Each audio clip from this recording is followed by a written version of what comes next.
E aí, pessoal, tudo bem com vocês? Hoje estudaremos um pouco mais aprofundadamente fisiologia vegetal. Então, vamos tentar entender como que funciona uma planta. Porque o animal, né, a gente já viu os seus sistemas para respiração, para circulação sanguínea. A gente sabe que como um animal funciona. Mas e uma planta, né? A gente olha para uma planta, a gente vê lá a folha, a raiz, caule. Mas como que ela funciona por dentro? Então, é claro, a gente não vai aprofundar muito, mas procuraremos entender o básico, né? Como que são os órgãos, como que eles funcionam em uma planta. Bem, então nesse desenho aqui, nesse esquema aqui, a gente tem um resumão, né? Então vamos tentar acompanhar aqui. A gente sabe que uma planta ela precisa fazer a fotossíntese, afinal ela é um ser autótrofo, né? Ela não se alimenta de outros seres vivos, ela precisa fotossintetizar. E o sítio da fotossíntese, ou seja, o local onde ela acontece, é na folha, né? Ou no caso de plantas menores, né? Até nos ramos que são verdes, porque tem a clorofila, né? Mas, para que aconteça a fotossíntese, nós precisamos de água, né, e sais minerais para ajudar a formar as macromoléculas, né, orgânicas, além de gás carbônico, né? Água e sais minerais são absorvidos do solo, né, e gás carbônico é absorvido do ar mesmo, tá? A partir daí a luz captada pelas folhas, né, pode ser usada, né, como fonte de energia para produzir a glicose, né, que é o açúcar que vai servir de base alimentar para a planta, a partir do qual ela vai produzir proteínas e armazenar e tudo mais, né? Vai liberar como subproduto aí o gás oxigênio que vai ser liberado para a atmosfera, né, após a planta utilizar aí o que ela precisa também para a sua própria respiração. Bem, a gente viu que a planta ela realiza respiração, também respiração celular, né? Então ela utiliza uma parte do oxigênio que ela produz para oxidar a glicose, né? Ou seja, reagir com o oxigênio do ar, ou que ela mesma produziu também, né? E através desse processo liberar energia para o seu próprio uso, né? E também liberando CO2 de volta para a atmosfera, né? Então, assim, uma planta, em geral, se ela está em condições ideais de iluminação para ela, ela vai fazer mais fotossíntese do que respiração celular. Afinal, ela precisa ter alimento a mais para poder crescer, para poder, né, produzir mais ramos, mais folhas, frutos, sementes, né? Ou seja, para realizar o seu processo reprodutivo, para armazenar, né, para condições de falta, né? Por exemplo, em muitas regiões, inverno é muito frio e tem poucas condições de realizar fotossíntese, às vezes falta água, então ela precisa ter uma reserva para esse período de escassez, né?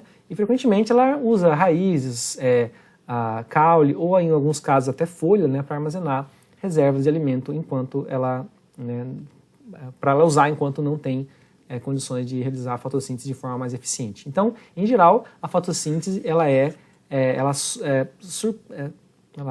sobrepassa, em geral, a fotossíntese, ela acontece em maior quantidade, né, em maior taxa do que a respiração celular, tá? Bem, então para isso acontecer, a gente entendeu aqui que a gente precisa levar água do local onde ela é absorvida, em geral das raízes, para as folhas, onde vai ocorrer a fotossíntese, e a gente precisa depois, afinal as folhas vão produzir alimento, esse alimento precisa ser levado para toda a parte da planta, inclusive para as raízes que não fazem fotossíntese, né?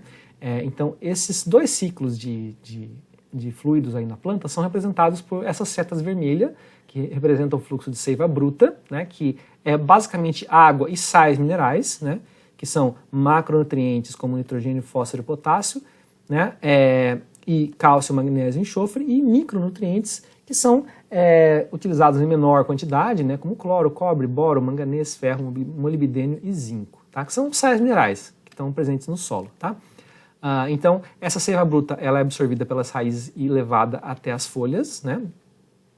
E a seiva elaborada, que é a água com o alimento, né, que é produzido, e outras substâncias que são produzidas também a partir da glicose, né, ela vai ser levada de volta, né, para alimentar as raízes, afinal as raízes não têm como produzir a fotossíntese porque elas estão no escuro, certo?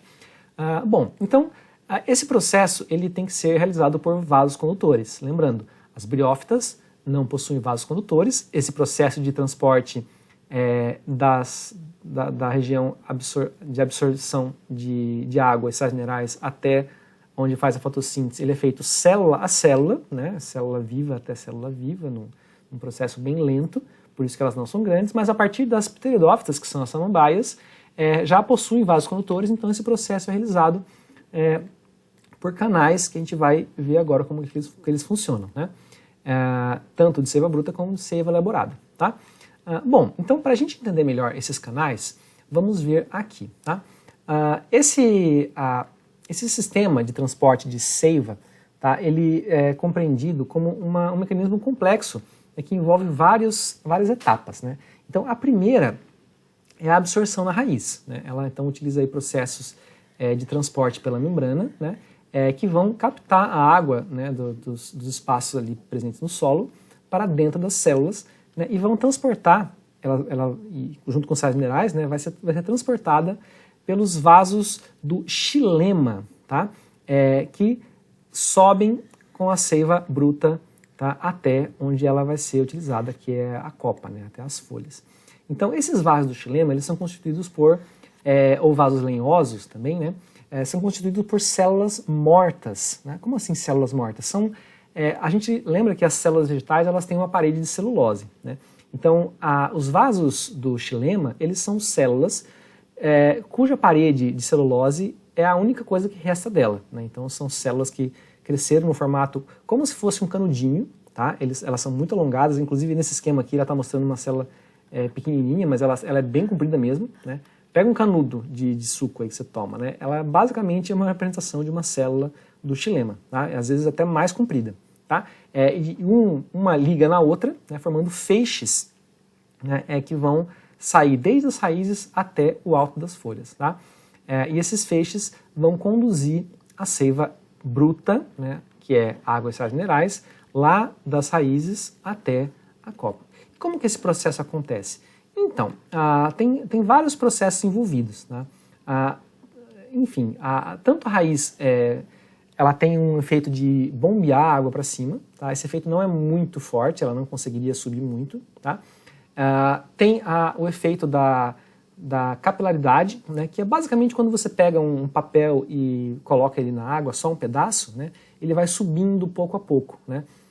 Para quem lembra lá no ensino médio, normalmente a gente faz aquela experiência do papel de filtro com a canetinha, né, em que a gente põe lá no álcool e lentamente ele vai subindo pelo papel de filtro, mesmo que você não molhe ele inteiro, né, o líquido vai subindo. Então isso é a capacidade de coesão e adesão dos líquidos nas paredes desses vasos. Isso acontece também e ajuda a manter, né, essa coluna de água.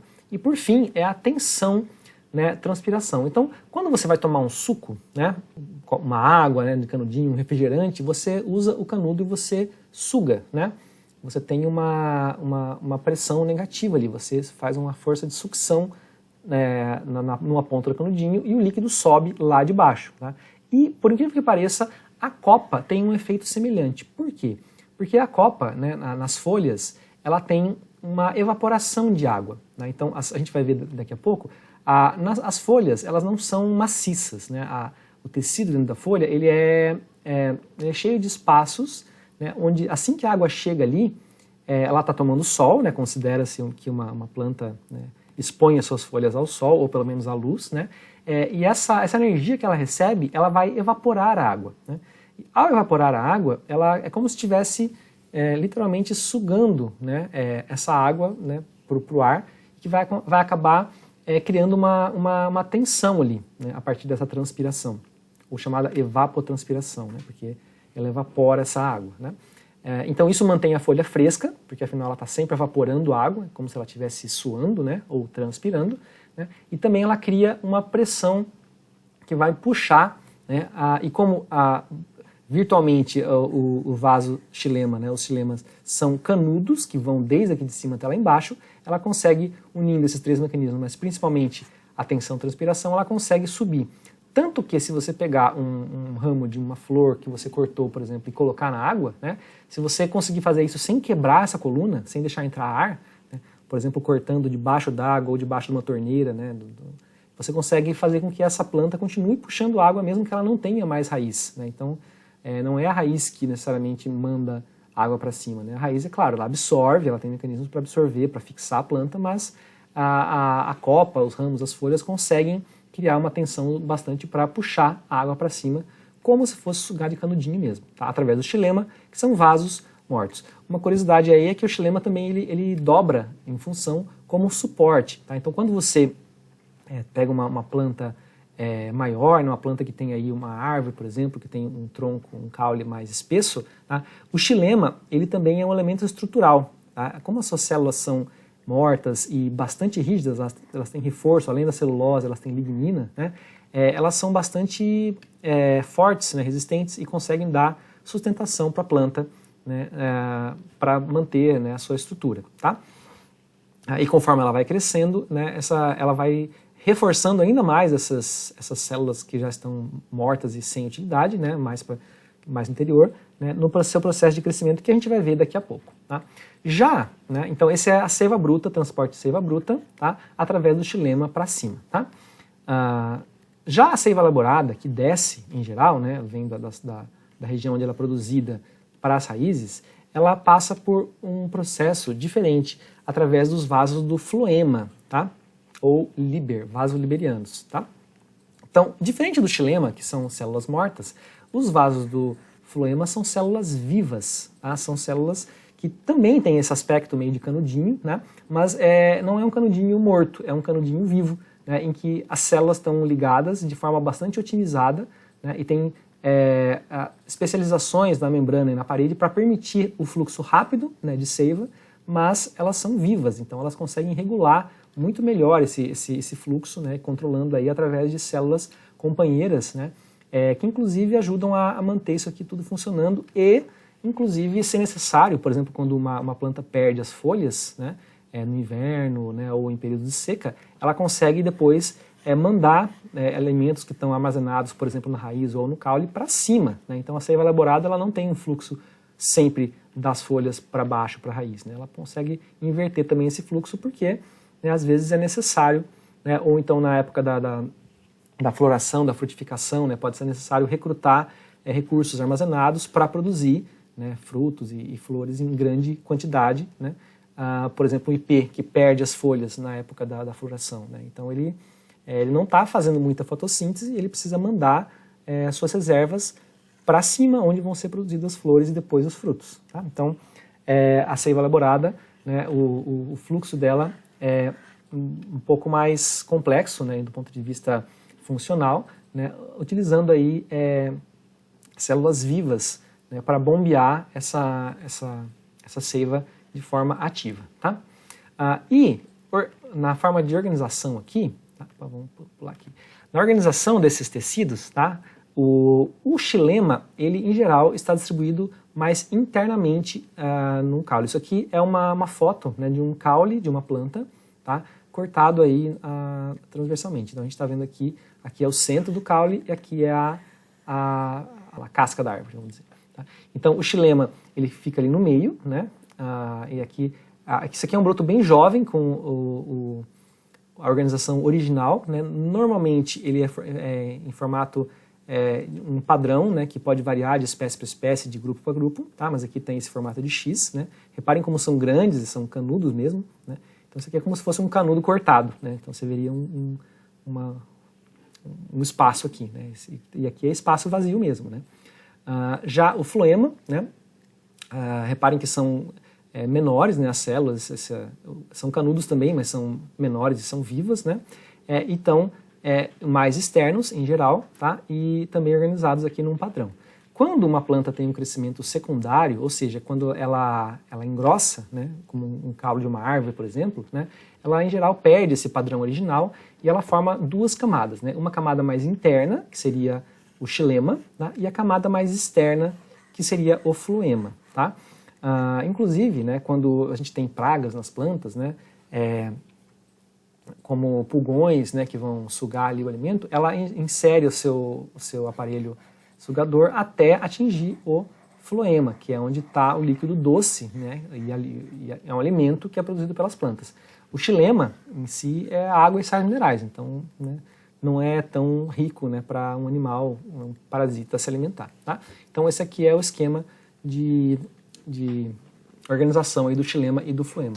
E como que uma planta cresce então? Né? Ela tem um tecido, tá, que é chamado meristema, tá, que fica entre essas duas camadas, tá, que vai produzindo células novas. No caso do xilema, ela produz células novas para dentro, né, de modo que o xilema vai sempre crescendo em camadas, e no caso do floema, ela produz para fora, né, então ela vai sempre aumentando em espessura. Né, e os meristemas são tecidos de crescimento, são tecidos indiferenciados, de células sempre se dividindo para produzir tecidos novos, né? Mas isso a gente vai ver daqui a pouquinho, tá? E reparem também que aqui para o meio, né, você vai tendo a inutilização, né, ainda mais numa árvore que já engrossou bastante, né, esses vasos aqui no meio vão sendo inutilizados e vão servindo só para sustentação, tá? Inclusive árvores né, plantas que têm um crescimento bem lento, que podem viver por muito tempo, elas passam por um processo aí de reforço adicional desse xilema antigo, em que ele é preenchido por resinas, né, que vão deixar a madeira muito resistente, inclusive a pragas, a fungo, né? Afinal, se ela pretende viver por muito tempo, não adianta você ter uma sustentação que vai apodrecer, né, logo. Então, a madeira boa, né, que não pega, ou que é muito difícil de pegar cupim, de apodrecer, ela é uma madeira que leva tempo de fazer, de crescer, porque a planta, né, a árvore, gasta muito recurso reforçando essas células que já não são mais utilizadas como meio de transporte de seiva, né, para elas poderem aguentar durante, às vezes, séculos ou até milênios, né, tem árvores que podem viver por mais de 1000 anos aí, né, para ter uma sustentação bastante resistente, tá? Bom, e chegando lá para cima, né, através desses canais, eu falei para vocês que a gente tem a evapotranspiração nas folhas, né? Então, olha só, como isso acontece? Isso aqui é a epiderme de uma folha, tá? Ou seja, a película que recobre a folha. Aqui, na verdade, tem várias folhas, né? Tem vários tipos de folhas diferentes, epiderme de várias plantas diferentes. Reparem que as células em si têm formatos diferentes. Aqui parece, né, uma pecinha simples, aqui parece um quebra-cabeça, essas aqui são mais compridinhas, né? Essas aqui tá até verde, dá para ver os cloroplastos, né? Mas todas elas têm em comum um conjunto de células que vocês estão reparando aqui, que são essas célulazinhas aqui que parecem olhos, né? Esses aqui são os estômatos, tá? Os estômatos são os poros das folhas, tá?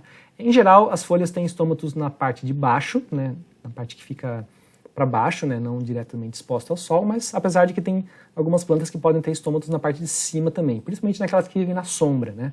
Mas se elas tomam muito sol, são plantas de sol, os estômatos são protegidos na parte de baixo da folha, onde o sol não bate direto. Mas o que é um estômato? Ele é um poro, é formado por duas células principais aqui que são chamadas células guarda, que formam o poro, né, que elas formam ali a borda de um orifício, né, que é o estômago propriamente dito, que se comunica, né, que dá acesso ao interior da folha, né, onde tem as células ali, onde tem um espaço onde você tem ali o vapor de água, né, e a troca de gases. Então é como se fosse um pulmãozinho, né, da planta. Então o gás carbônico entra pelo estômato, né, para dentro da folha, onde a planta vai absorver aquele gás carbônico e, como ela está produzindo aí o oxigênio, né, durante a fotossíntese, o oxigênio sai por aqui, assim como o vapor de água, né. Lembrando, as folhas elas tomam sol, às vezes durante, né, todo o período da sua exposição ao sol, e elas não podem esquentar muito, né, porque isso mataria as células. Então, o mecanismo para se resfriar é sempre evaporar água, né. Aliás, por isso que as plantas costumam manter um microclima, né, uma floresta, por exemplo, ela costuma ser mais fresquinha dentro dela, né, porque elas conseguem manter elas têm esse mecanismo, né, de refrescar, né, embutido nelas, né. E é por isso também que uma floresta mantém o ambiente úmido, né, e é capaz de manter, até mesmo, por exemplo, como a Amazônia, né, ela é capaz de criar chuva, né, boa parte da chuva da Amazônia ela é proveniente da própria Amazônia, né. Enfim, e é por isso, inclusive, que tem aquele perigo de, se você derrubar as árvores, né, você vai criar desertos, né, lá mesmo e até nas regiões onde essa água seria, né, essa água que evaporou da Amazônia, para onde ela iria né, no seu caminho ali pelas correntes atmosféricas. Isso pode incluir, inclusive, né, regiões ali como no estado de São Paulo e até o sul do Brasil, tá? Então pode ter uma alteração de clima dramática. Mas enfim, então o estômato ele funciona basicamente assim. Quando as células têm bastante água, né, quando a planta está com bastante água, né, essas células aqui elas têm um esquema na parede delas que quando ela fica bem cheia, né, ela mantém o estômato aberto. Tá? Então quando tem bastante água, claro, a planta pode se dar o luxo de perder essa água. Então ela mantém o estômato aberto, tá? E a água e os gases podem passar por aqui, ela pode fazer fotossíntese à vontade. Já quando tem pouca água, né, tem estresse hídrico no solo, por exemplo, falta água no solo, ou tem algum outro problema que impede que ela consiga, né, ter um acesso à água constante, a pressão, né, ela fica flácida e ela acaba fechando o estômago, elas colapsam e fecham aquele poro. Tá? E isso diminui muito a perda de água. Né? Então, já que tem pouca água, economiza, o estômago se fecha, ela não perde água por evapotranspiração e ela também diminui a fotossíntese, porque ela não consegue trocar os gases, né? Ela não consegue pegar o gás carbônico para fazer a fotossíntese, né? E isso acaba diminuindo a sua produtividade. Então, uma planta bem aguada, né, bem hidratada, ela consegue estar sempre fazendo fotossíntese, enquanto uma planta com pouca água, né, ela fecha seus estômagos e fala, opa, né, melhor preservar a água aqui por enquanto, tá bom? Falando aqui dos meristemas que a gente falou, né, que é a capacidade da planta de crescer, né? Tem o... Todo mundo daqui deve ter comido palmito já, né? Então, o que é um palmito? O palmito, se você for ver bem, ele é uma região da palmeira onde estão sendo produzidas folhas novas, folhas jovens. Então, ao comer palmito, você está comendo folhas que estão sendo formadas lá naquele interior, né, naquele tubo, lá no ápice da palmeira, que gradualmente vai se abrindo e produzindo folhas novas. E de onde aquelas folhas estão surgindo? Né? Elas surgem do meristema. O meristema é um pedaço de tecido, né? é um tipo de tecido que é uma porção de células que se mantém indiferenciadas. Elas se mantêm mais ou menos como células embrionárias, vamos dizer assim, né? Que elas são capazes de formar novas células sempre e são capazes de formar os órgãos novos da planta. Então, elas estão presentes, em geral, nos ápices, né? Tanto dos ramos, né? Nos brotinhos, né? Nas geminhas dos ramos, como na ponta das raízes, né? E esses meristemas, eles vão estar sempre sofrendo divisão celular, né? quando a planta está crescendo, né? Para produzir novas células, tanto para cima quanto para baixo, né? Promovendo o crescimento da planta. Tá? E também, ali onde surgem os ramos, né? Na base de cada folha, existe o meristema lateral, né? Que é uma porção de células ali que fica indiferenciada também, que vai permitir a bifurcação da planta, né? Não só então, um crescimento para cima ou para baixo, mas também para as laterais, né? Produzindo aí a ramificação, né? A partir daquele eixo central. E além disso, existe o meristema, né? Que vai produzir o espessamento, né? do caule, né? Que é aquele que produz o xilema e o floema. Tá? Então, esse meristema faz com que ela não só cresça para cima e para baixo, né, e para as laterais, como ela cresça também em espessura. Né? Então, plantas, né, que têm esse crescimento, né, como árvores, né, ou arbustos que engrossam ali o caule e as raízes, né, possuem esse meristema ali no caule, né, que é um anel, basicamente, que fica ali entre o floema e o xilema, que ele vai produzir, que é chamado câmbio, né, que vai produzir células novas para dentro e para fora, né? E também ele tem ali um tecido que vai formar uma camada de proteção, que é aquele que vai formar a casca, né? Então vai ter basicamente a função de impedir a perda de água e o ataque ali de eventuais predadores, né? E também uma certa proteção mecânica contra impacto, né? Afinal, uma árvore, né, de grande porte, ela precisa ter bastante proteção, pois é uma estrutura que é feita para durar, né? Muito bem. Inclusive uma curiosidade, né, como a planta ela cresce mais quando tem mais luz, ela produz mais alimento quando tem mais luz e a temperatura é mais alta, né, esse anel, né, esse meristema, ele vai produzir células maiores, né, durante o verão e a primavera, né, onde tem mais alimento, e vai produzir menos células e células menores no inverno e no outono, quando tem menos alimento disponível. Então, principalmente em lugares onde tem estações bem marcadas, as árvores vão ter anéis de crescimento, né, que são, a cada ano ela vai ter variação no tamanho das células que são formadas, né. Então aqui dá para ver, né, o lenho de verão sendo formado, né, o lenho de inverno, que já foi formado, então ele vai produzir um padrão e você pode contar para saber quantos anos tem uma árvore se você, né, fizer, por exemplo, pegar uma amostra dela. Você não precisa cortar ela inteira, né? Você pode fazer perfurar ela e tirar uma fatia, né, um pequeno tubo, né, e contar quantos anéis ela tem. E assim que a gente sabe, por exemplo, que algumas árvores têm mais de 1000 anos, por exemplo, né? Muito bem. Para controlar tudo isso, né, todo esse sistema aqui que a gente viu, de crescimento, inclusive de floração, né, para saber quando ela deve florir, quando ela deve crescer, quando ela deve produzir fruto e tudo mais, a direção e a necessidade aí de fluxo de seiva bruta elaborada, é claro que é um organismo bastante complexo. Ele não tem um sistema nervoso como nós temos, não tem um cérebro, né, mas ela tem que se comunicar, as células têm que ser capazes de estabelecer uma comunicação ao longo da planta, né, para poder organizar isso aí. Então nós temos a existência de hormônios vegetais, tá, que são capazes de exercer diversas funções no crescimento e nas ações aí que a planta executa. Tá? Então não precisa decorar tudo isso, né, mais para a gente conhecer e entender mais ou menos como funciona. Tá? Então, por exemplo, temos aqui a auxina. Tá? A auxina é um hormônio de crescimento, tá? Ela promove o crescimento do caule e da raiz. Tá? Então, por exemplo, vocês já repararam que uma planta, em geral, ela costuma crescer na direção da luz, né?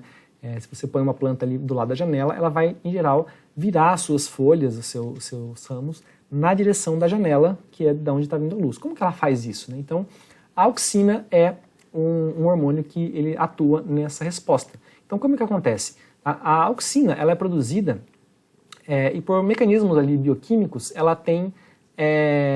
Ela se move na direção contrária à luz e ela promove o crescimento onde mais tem a auxina. Então, ao você ter o sol aqui de um lado, né, iluminando aqui um raminho, né, esse ramo ele vai ter pouca auxina desse lado e bastante auxina desse lado.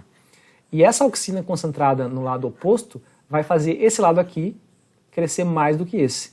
Isso vai curvar o ramo na direção da fonte de luz. E claro, uma vez que ele está curvado na direção da fonte de luz, né, que é representado aqui, por exemplo, né, se o sol está direto aqui de cima, a auxina vai estar distribuída de forma igual e ele vai continuar crescendo para cima. Né? Então, se tem mais luz para um lado do que para o outro, você vai ter essa diferença de concentração de auxina que vai gerar uma mudança na direção do crescimento. Tá? Então, é uma forma bem simples de você ter aí o direcionamento.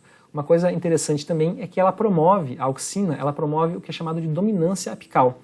Então você deve ter reparado já que quando uma planta está crescendo, né, em geral ela vai crescendo para cima. Né? Até, né, uma técnica aí de jardinagem, né, que se utiliza se você quer que uma planta ela ramifique mais cedo, você corta essa gema apical, né? Você corta esse tecido inicial aqui que está crescendo para cima. Isso faz o quê? Né? Esse tecido ele produz bastante auxina e essa auxina ela inibe as gemas laterais, esses brotinhos laterais. Né? Quando você corta essa gema aqui, o que acontece? Ela deixa de produzir auxina e ela perde o seu poder inibitório nas gemas laterais. Então as gemas laterais começam a brotar. Né? Então ao cortar a gema apical, a falta de auxina vinda da gema apical, né, ela permite o desenvolvimento das gemas laterais. Tá?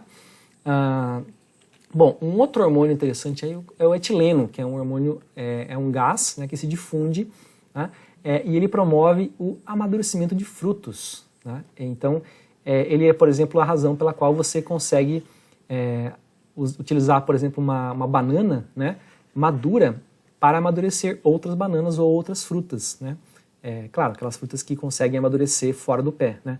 Então, e se você tiver muitas frutas maduras juntas, elas vão tender a amadurecer mais rápido ainda, porque elas produzem também o gás etileno, né, que vai incentivar, que vai promover o amadurecimento rápido, né, de frutos, de certa forma também de folhas, né? Tem um efeito aí de amadurecimento, né, de tipo apressar ali o ciclo, né? Giberelinas são hormônios envolvidos na germinação de sementes, tá? Germinação de sementes e crescimento, tá? Inicial aqui nessa fase. Então, não só esse hormônio, né, o surgimento desse hormônio faz a semente germinar, como promove o crescimento rápido, né, do brotinho. Ele é produzido nas folhas jovens, na raiz e no embrião, dentro da semente ainda, tá? Uma vez que isso acontece, as citocininas, que são um outro tipo de hormônio, estimulam as divisões celulares, né? Isso faz com que o quê? Plantas com mais citocinina, né, elas tenham um crescimento mais expressivo, tá? Inclusive, trabalhando aí com variedades, por exemplo, de plantas que produzem alimentos, como arroz, por exemplo, existem variedades que têm uma certa variação aí na produção de citocinina, na quantidade de citocinina, que elas vão ser capazes de produzir mais grãos, né, mais rápido do que plantas que têm menos, né? Mas por que todas as plantas não têm isso então? Porque nem sempre mais é melhor, né? Claro, se um pé de arroz que tem tudo que ele precisa, é bom para ele crescer o mais rápido que ele pode, né? Como a gente cuida, né, de uma plantação de arroz, eles têm tudo que eles precisam lá, né? A gente cuida de praga, a gente aduba, a gente limpa, prepara todo o solo ali para ele, mas na natureza não é assim, né? Na natureza, uma planta tem que competir com outra, né? Muitas vezes ela tem que jogar para o longo prazo, né? Não só para o curto prazo. Então, às vezes, a nossa seleção, né, a seleção artificial do ser humano, é capaz de, estudando a maneira como as plantas se desenvolvem, procurar variações, né, no jogo desses hormônios aqui para fazer com que uma planta seja capaz de produzir mais ou amadurecer seus frutos, enfim, né? Um outro hormônio aqui interessante é o ácido abscísico, que ele é capaz de fazer, né, ele promove, digamos, um descanso na planta, né? Então ele tanto inibe o crescimento das gemas apicais, né? Então ele faz a planta parar de crescer, e ele também promove a senescência das folhas, que é a folha envelhecer e cair, tá? Então esse hormônio ele tem um efeito importante, por exemplo, naquelas plantas que perdem as folhas no inverno, né? Então ele promove a retirada de nutrientes da folha, né, mandando esses nutrientes para a reserva, né, e deixa essa folha cair, porque afinal manter uma folha dá um certo trabalho se essa folha, por exemplo, está numa época, né, numa estação do ano em que não tem muito sol, né, ou que tem muita neve, por exemplo, tá? Então, em algumas plantas que passam por invernos rigorosos ou estações secas rigorosas, não compensa ela manter folhas, né, porque uma folha precisa de água, precisa de alimentos, né, então de luz, desculpa, né? Ela precisa de água, precisa de luz, e se não tiver essas condições adequadas, né, ou tiver muito frio, por exemplo, é melhor você perder as folhas enquanto elas não vão ser úteis e depois, na primavera, você brotar folhas novas, né? Bem, então, resumindo aqui, né, as giberelinas agem aqui na germinação, no crescimento, a combinação de citocininas, giberelinas e auxinas, né, na dormência ali das gemas, o ácido abscísico, né? Na quebra da dormência, tanto a giberelina quanto a auxina também, né? A formação de frutos e sementes, giberelinas e auxinas, a amadurecência do fruto e senescência foliar, tem o etileno, né, e o ácido abscísico também, né?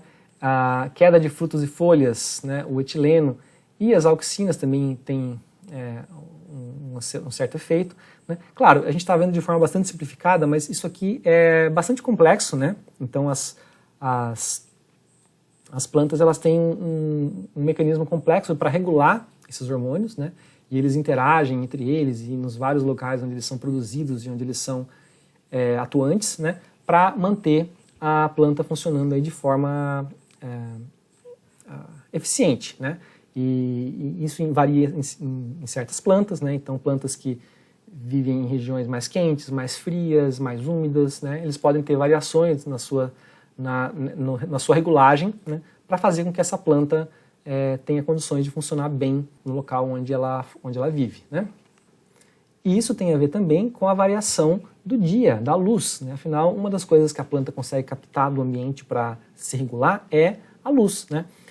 Afinal, ela tem sensores aí que são as folhas que estão expostas à luz, né, dia e noite, né, ou mais durante o dia do que à noite. Então, uma planta, um dos principais fatores aí que regulam o seu florescimento, o seu crescimento é a presença de luz, né? Então, por exemplo, né, plantas chamado de dia curto, né, o que acontece? São plantas que elas utilizam esse sinal do dia curto, ou seja, quando que o dia é curto? Né? O dia ele fica mais curto, vai ficando mais curto no outono, né, e se torna mais curto no inverno, né? Então, no início do inverno ali. Então, uma planta de dia curto, o sinal para ela se iniciar o seu ciclo de reprodução, né, é justamente a existência de um dia curto.